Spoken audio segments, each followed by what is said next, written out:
kembali bertemu dengan saya, Ratu Julita Maharani, dalam acara Di Ampik Suta.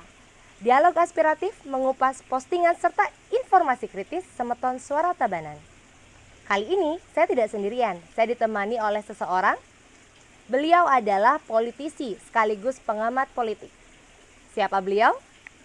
Ayo terus nongkrongin setelah yang satu ini.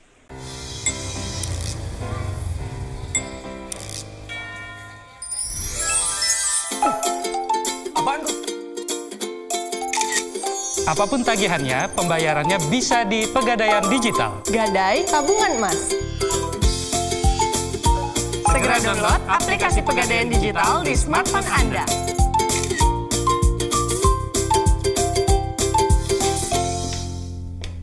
Pegadaian.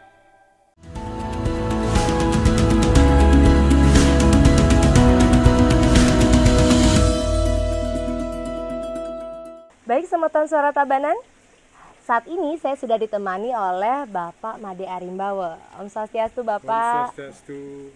Bagaimana kabarnya Bapak? Baik sekali. Baik Bapak, untuk isu soal strategi penganggaran nih, kayaknya masih ramai diperbincangkan nih oleh para netizen. Nah, ngomongin soal anggaran pemerintah kan, tidak hanya dihadapkan dengan permasalahan internal, kita juga pemerintah juga seringkali harus dihadapkan dengan persoalan eksternal nih, terutama yang datangnya tidak terduga. Mungkin permasalahannya yang di luar perencanaan tuh. Nah, misal nih kayak ada bom Bali 1 dan 2. Nah, termasuk sekarang kita dihadapkan oleh wabah pandemi COVID-19. Nah, Bapak Made kan pernah nih terlibat dalam kondisi riskan seperti itu. Nah, kalau tidak salah saat bom Bali 1 dan 2. Kalau boleh tahu, untuk strategi apa yang diambil oleh pemerintah sehingga kesenjangan serta dampak sosial bisa dieliminir nih Pak di masyarakat? Ya, begini. Betul, saya pernah mengalami fase di mana terjadi bom Bali 1. Terhadap adanya bom Bali 1 dan 2. Waktu itu banyak sekali hotel-hotel restoran itu yang mem-PHK atau merumahkan. Iya. Sehingga waktu itu pemerintah Kabupaten Tabanan, yang saat itu saya ketua DPRD Kabupaten Tabanan di era tahun 2000-an, mengambil kebijakan adalah untuk mengurangi adanya pengangguran akibat bom Bali 1. Sehingga saya mengambil kebijakan bersama pemerintah waktu itu eksekutif, atau bersama bupati untuk mengangkat honor daerah, menampung dari anak-anak yang memang kena PHK atau dirumahkan. Sehingga waktu itu Astungkara berjalan dengan baik. Tentu waktu itu akan kita sesuaikan dengan kemampuan keuangan daerah. Bapak Ibu sekalian, untuk diketahui bahwa pendanaan atau pembiayaan dari honor daerah itu adalah diambil daripada sumber PAD. PAD-nya ya. PAD. Sehingga tidak semata-mata bisa dilihat berapa arus pemberian honor daripada yang bersangkutan. Kalau dihitung kecil pasti kecil. Tetapi urgensinya itu adalah untuk mengurangi angka pengangguran. Betul. Karena kalau ini tidak diambil kebijakan mengurangi angka pengangguran, akibat daripada persoalan itu, maka terjadi dampak-dampak sosial. Dampak sosial yang memang kita tidak inginkan dari pengangguran ini. Bagaimana tidak, karena anak-anak yang pada waktu itu sedang bekerja, mungkin dia ada cicilan dan lain sebagainya, sehingga di sini ada dampak bisa keributan dengan keluarga. Betul. Akhirnya beli susu tidak bisa. Nah itulah kemudian kita ambil kebijakan untuk mengangkat honor daerah. Betul. Pada waktu itu yang notabene berkisar sampai 200 sampai 500 orangan. Dan itu kita bertahap tahun per tahun. Nah, tetapi Astungkara pula pada masa-masa tertentu kemudian itu sudah bisa diangkat menjadi PNS, sehingga pembebanan anggaran yang bersumber dari sumber anggaran PAD itu akhirnya bebanannya itu dari anggaran pusat yang dalam bentuk DAU. Nah, itulah sebetulnya kenyataan yang ini, apalagi sekarang pandemi. Nah, pandemi ini sekarang sebetulnya memiliki dampak yang jauh lebih besar juga dibanding zaman dahulu. Maka disinilah sebetulnya pemerintah daerah harus mengambil kebijakan-kebijakan. Tidak semata-mata bisa dilihat berapa rupiah yang bisa diberikan. Memang ada UMR, tetapi UMR ini adalah patokan, tetapi akan tergantung dari berapa kemampuan keuangan daerah yang bisa dipergunakan untuk membiayai. Itu yang bisa dipergunakan untuk membiayai daripada honor-honor ini. Itulah. Sehingga disitulah kalau memang mengatakan tidak cukup, ya pasti tidak cukup. Bagaimana umpamanya MR2 ini aja cuman boleh dikatakan 70 sampai 75 ribu per hari dia bisa ini, itu pun harus ngajak apa segala macam. Ini harus disadari, saya rasa honor daerah. Nah, tentu di sini tidak boleh dipolitisir. Iya, betul. Tidak boleh dipolitisir, mencari-cari kesalahan tanpa mengabaikan faktor pertimbangan lainnya. Kalau umpamanya mencari-cari seolah ini kesalahan pemerintahan yang ada sekarang dengan memberikan di bawah UMR, tetapi melupakan dari aspek pertimbangan awal, yaitu mengurangi pengangguran. Itulah. Terbayang enggak kalau umpamanya angka pengangguran terlalu tinggi, maka disinilah upaya negosiasi antara pemerintah daerah dengan ini. Itu perjanjian kontrak loh. Dia kalau mau silahkan bekerja, tidak mau silahkan mundur.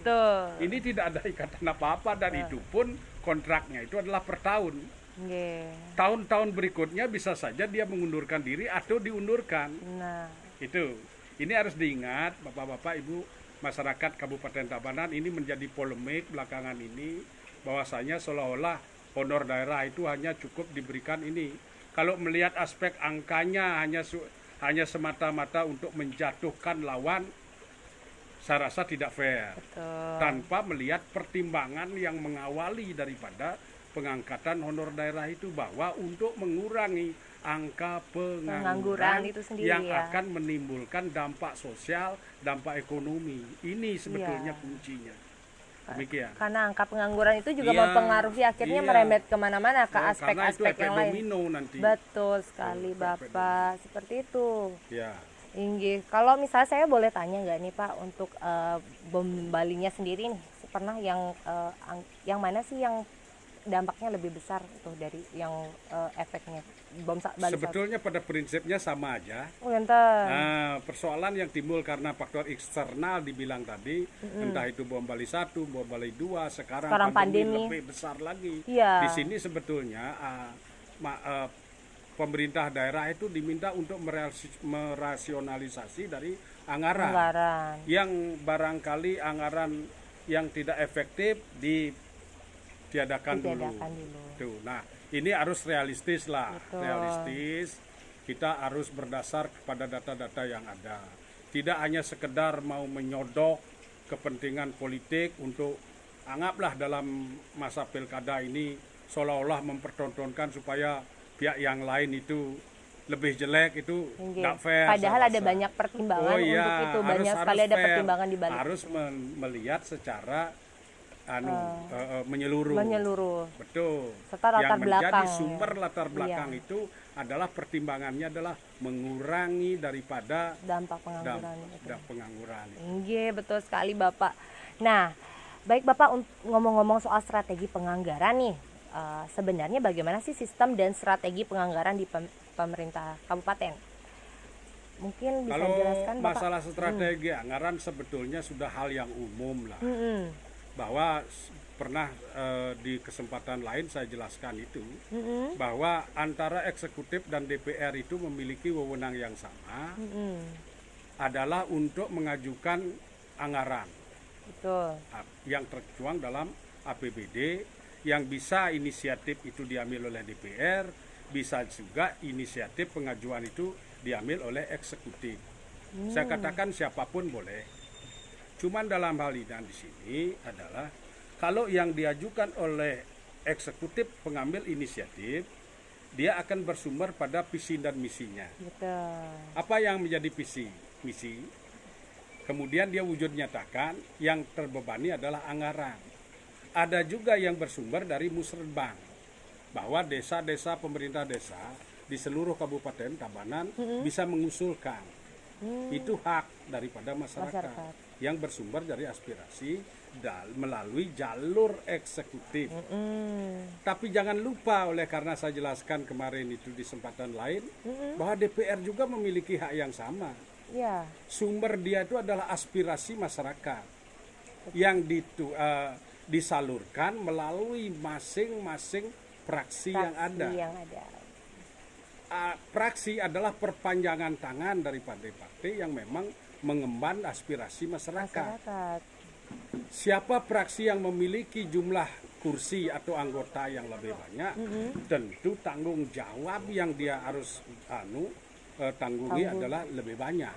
Betul sekali. PDI Perjuangan yang notabene sekarang 27, tentu dia memiliki tanggung jawab yang lebih besar dibandingkan partai-partai praksi yang lain yang memiliki anggota yang kecil. Iya, lebih sedikit. Itu karena apa? Yang menyampaikan aspirasi melalui fraksi PDI Perjuangan lebih banyak. Dan dia harus bertanggung jawab untuk menampung. Maka arti dua tanggung jawab antara DPR dan pemerintah, ini eksekutif, maka disitulah pada saat terjadi perdebatan, disitulah sebetulnya akan terjadi argumentasi. Iya. Tidak boleh disepelekan. Oh, nanti dikatakan umpamanya isu yang ada berkembang sekarang itu seolah-olah apa yang disampaikan oleh eksekutif, apabila eksekutif itu nanti mengajukan hak inisiatif pengajuan renperda APBD, seakan-akan legislatif DPR akan ujung-ujung bisa menerima. Jangan salah. Semua yang disampaikan itu adalah kepentingan masyarakat. Kepentingan masyarakat yang disampaikan melalui musrenbang adalah melalui eksekutif. Kemudian kepentingan DPR yang disampaikan melalui praksi, aspirasi masyarakat juga. Tentu di sini adalah masyarakat pendukungnya. Semakin banyak besaran anggota praksi, maka tanggung jawabnya semakin besar. Karena apa? Ujung-ujung nanti apabila dia tidak bisa merealisasi, maka dia akan mendapat penilaian yang tidak baik. Nah, apa yang kemudian mengukur? Karena ini semuanya sebetulnya jangan mengira seolah-olah usulan program dari pemerintah atau eksekutif saja yang berorientasi kepentingan rakyat yang harus seolah-olah sekonyong-konyong DPR menyetujui. DPR juga ada yang aspirasinya. Disitulah tidak menutup kemungkinan usulan program dari eksekutif akan banyak dicoret untuk memasukkan aspirasi yang datang dari masyarakat melalui praksi-praksi. Nah, disinilah kemudian argumentasi politik yang akan terjadi. Jangan seakan-akan, kembali saya katakan, seolah-olah apa yang disampaikan program dari pemerintah yang dituangkan dalam APBD itu semata-mata adalah kepentingan rakyat. Iya, yang disampaikan melalui fraksi, melalui aspirasi ke fraksi itu juga kepentingan rakyat juga. Sama-sama kepentingan rakyat. Akhirnya yang mengukur apa? Berapa besaran anggaran yang dimiliki. Betul sekali. Ya, itu ada plafon-plafonnya. Oh, PU dapat sekian untuk anggaran yang sifatnya pembangunan. Sekian, yang anggaran rutin sekian. Nah, yang lain daripada itu harus diketahui struktur anggaran itu ada pendapatan, ada pembiayaan. Pendapatan itu sumbernya itu adalah ada dari PAD. Iya, PAD. Iya, ada dari PAD. Ada dari retribusi, ada dari pemerintah atasan, ada juga dari pihak ketiga. Iya, harus diketahui struktur yang dari atasan itu hanya melewati saja, dia tidak boleh diutak-atik lagi. Umpamanya mau dipotong, dicoret, itu karena struktur anggarannya sudah jelas. Sudah jelas. Iya, jadi seperti itu. Iya, jadi nggak ini ujuk-ujuk satu pihak nggak nggak bisa, satu pihak seolah-olah lagi bisa gitu ya. umpamanya dikatakan eksekutif ini kan sebetulnya kalau memang dia menganggarkan untuk kepentingan masyarakat, kan DPR pasti akan mengikuti. Betul. DPR juga uang sama, dia juga terbebani oleh aspirasi Masyarakat juga. Maka disinilah yang mengukur adalah plafon anggaran. Betul. Berapa besaran anggaran yang bisa didistribusikan melalui program masing-masing. Nah, dalam hal ini terjadilah suatu pembahasan-pembahasan. Nah, jangan lupa bahwa penetapan sebuah perda itu adalah terakhir dalam paripurna DPRD. Yang megang palungnya itu adalah Ketua DPR. Nah. Ketua DPR Tabanan itu orang fraksi PDI Perjuangan. Iya, betul sekali. Ya memang agak Apabila dalam pembahasan lah nggak terjadi suatu perbedaan karena perda dibuat oleh bersama-sama, eksekutif dan legislatif, boleh enggak apa-apa. Tapi di sini akan diwujud nyatakan dengan pola voting. Iya. Jadi nggak jarang itu terjadi alot ya Pak ya, perdebatan itu ya. Jangan gitu. dikira gampang ketika eksekutif warnanya A lain dengan legislatif yang warnanya merah. Ini akan terjadi satu perdebatan yang alot. Iya, pasti alot. Sama-sama kepentingan rakyat, tetapi sama-sama ingin mewujudkan merealisasi aspirasinya dari masing-masing. Dengan warna yang sama aja bisa alot, apalagi yang warnanya beda. Iya, betul inilah sekali. yang harus masyarakat itu mengetahui bahwasanya tentu fraksi yang terbesar memiliki tanggung jawab yang jauh lebih tinggi dengan fraksi yang kecil. Betul. Boleh dikatakan kalau kita mengambil kata besar dan kecil. Bagaimana tidak orang fraksi PDI Perjuangan 27.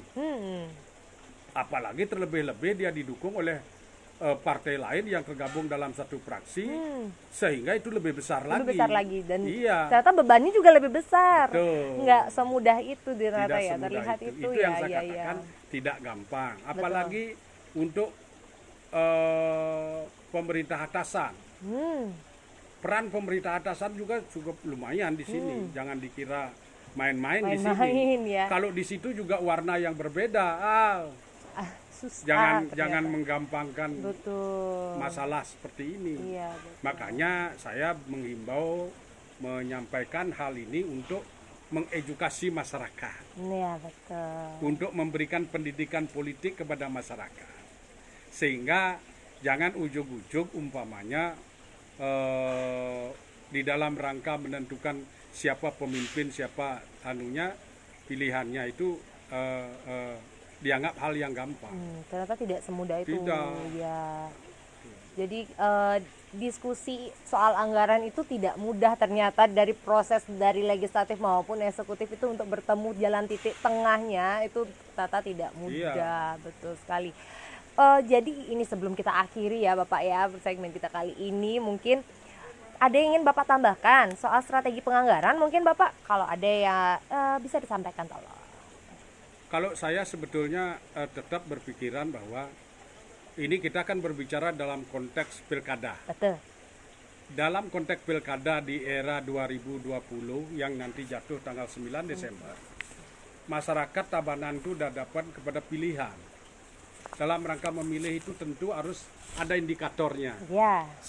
Selain yang saya jelaskan tadi, indikatornya itu adalah bahwa masyarakat itu sudah harus bisa merasakan apa sih yang sudah dilakukan calon bupati wakil bupati.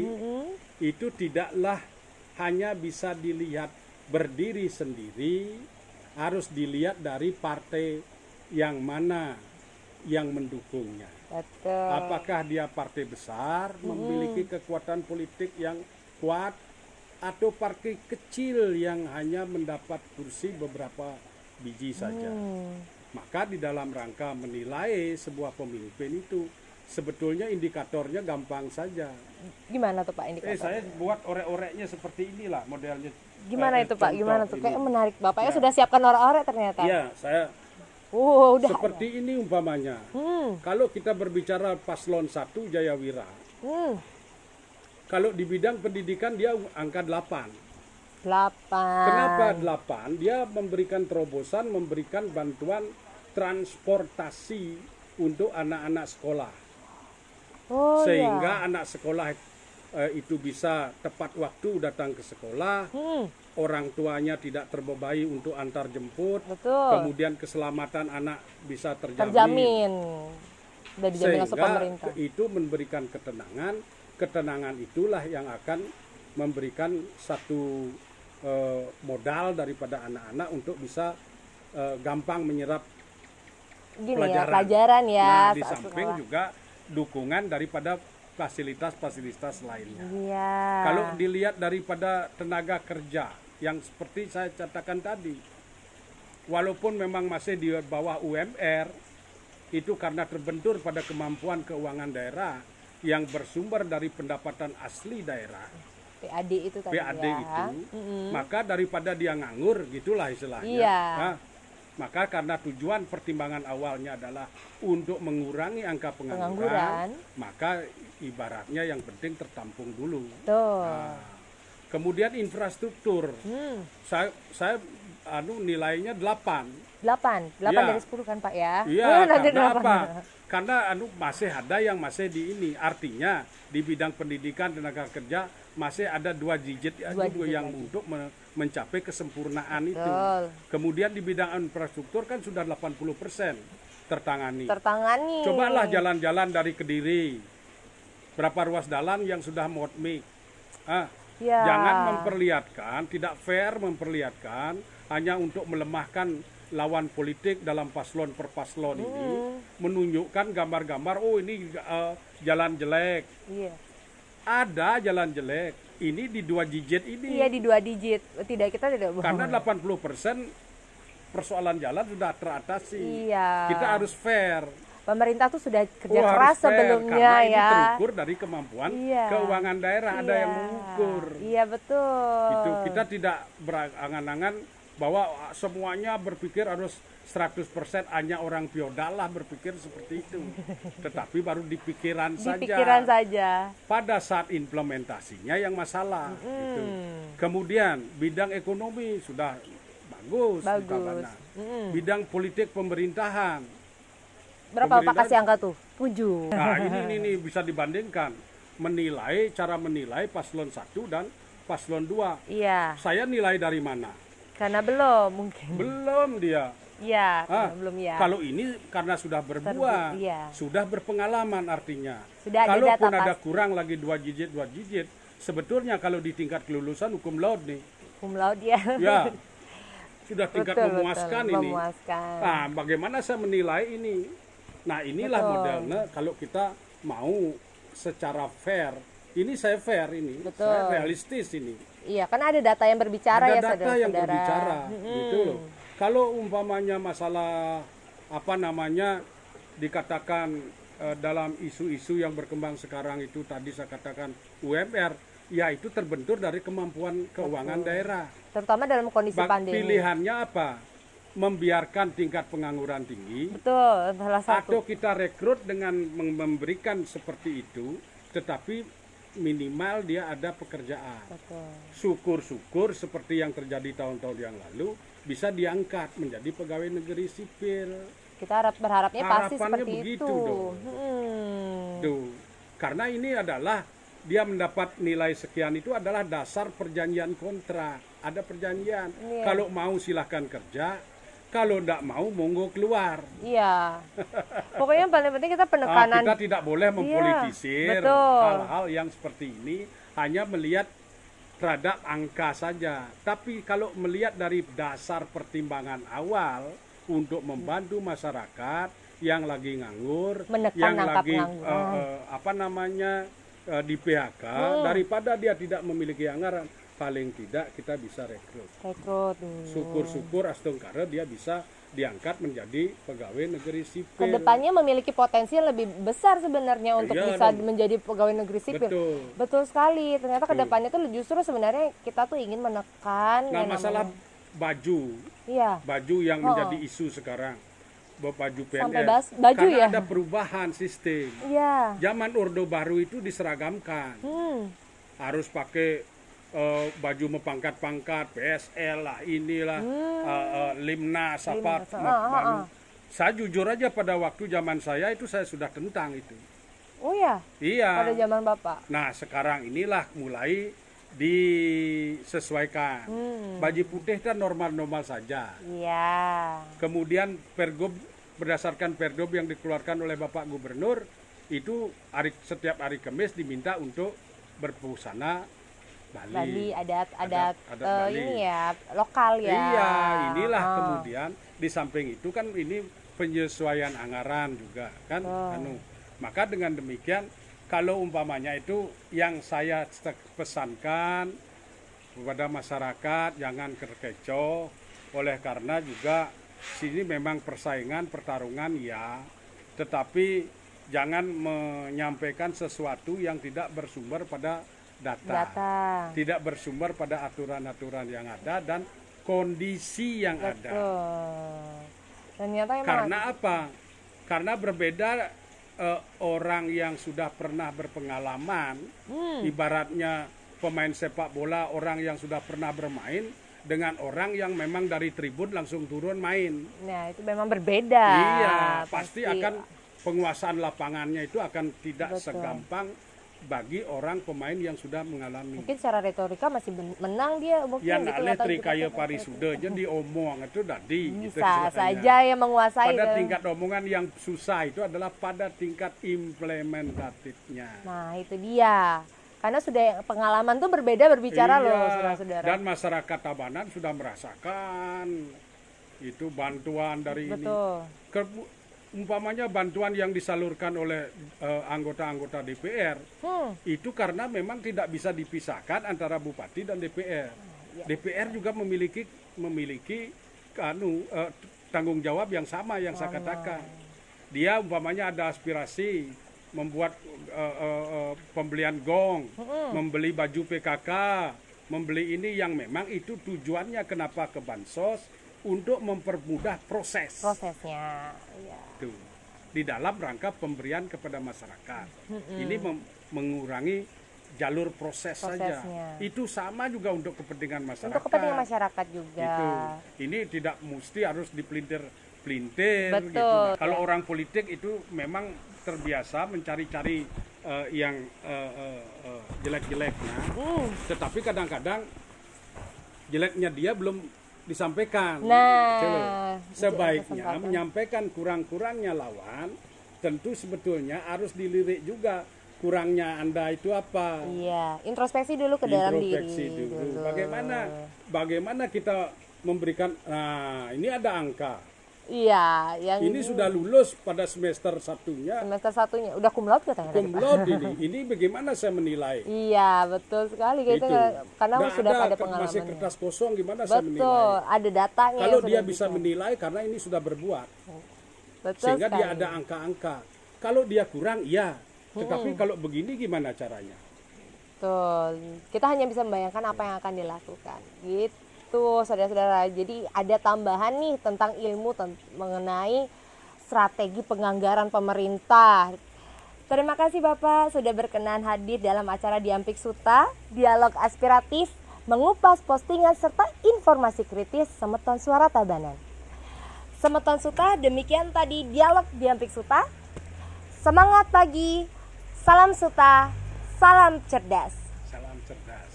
Om Santi Santi Santi Om.